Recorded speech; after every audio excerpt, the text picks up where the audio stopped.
kidney hospital ধন্য হৈছে আমি সৌভাগ্যৱান আৰু আজি এই বিশেষ দিনটো আপোনালোকৰ আমি আহ্বান কৰি লৈছোঁ ইয়ালৈ তাৰ প্ৰথম উদ্দেশ্যটো হ'ল যে আমাৰ এই কিডনি হস্পিটেল যি 2023 চনৰ 12 ছেপ্টেম্বৰত শুভাৰম্ভ হৈছিলে ভাৰতবৰ্ষৰ পঞ্চমখন কিডনি হস্পিটেল তথা উত্তৰ পূব ভাৰতৰ একমাত্ৰ আৰু প্ৰথমখন উৎসৰ্গিত কিডনি হস্পিটেল আৰু যোৱা 2 বছৰত বিভিন্ন বাধা বিঘিনি অতিক্ৰম কৰি আমি অসমৰ কাৰণে এটা কিছু গৌৰৱৰ ক্ষণ কঢ়িয়াই আনিবলৈ সক্ষম হৈছোঁ যোৱা কিছুদিন আগতে আমি উত্তৰ পূব ভাৰতৰ প্ৰথমটো উৎসৰ্গিত ডেডিকেটেড ইউৰোলজিকেল ৰবট আমি ইয়াতে ইনষ্টল কৰিবলৈ সক্ষম হৈছিলোঁ আৰু ভগৱানৰ আশীৰ্বাদ তথা উত্তৰ পূৰ্বাঞ্চলবাসীৰ সহায় সহযোগত আমি যোৱাকালি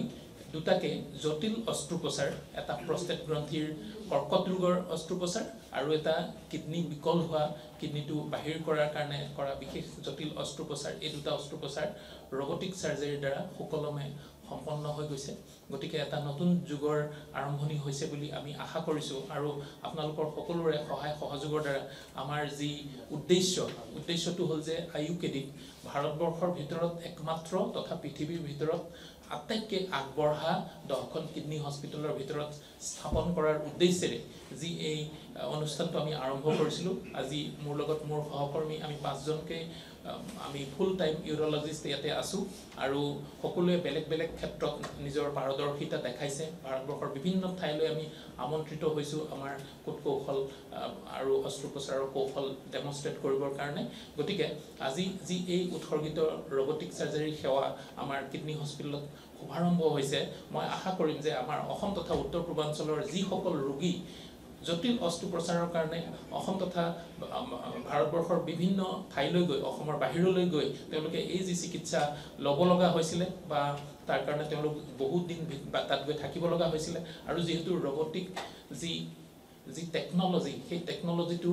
খুব উন্নত মানদণ্ডৰ বিশ্ব মানদণ্ডৰ গতিকে তাৰ লগত যথেষ্ট খৰচো জড়িত হৈ আছিলে গতিকে আমাৰ অসমৰ ৰোগীসকল হয়তো ইয়াৰ দ্বাৰা এই ট্ৰিটমেণ্টৰ পৰা বঞ্চিত হৈছিলে বিভিন্ন অসুবিধাৰ কাৰণে বা আৰ্থিকভাৱে কিছু অসুবিধা থকাৰ কাৰণে বা বাহিৰলৈ যোৱাৰ অসুবিধাৰ কাৰণেও তেওঁলোক হয়তো বঞ্চিত হৈছিলে গতিকে এতিয়াৰ পৰা আমি আশা কৰিম যে এই IUKDত আমাৰ এটা খুব ৰিজনেবল খৰচত আমি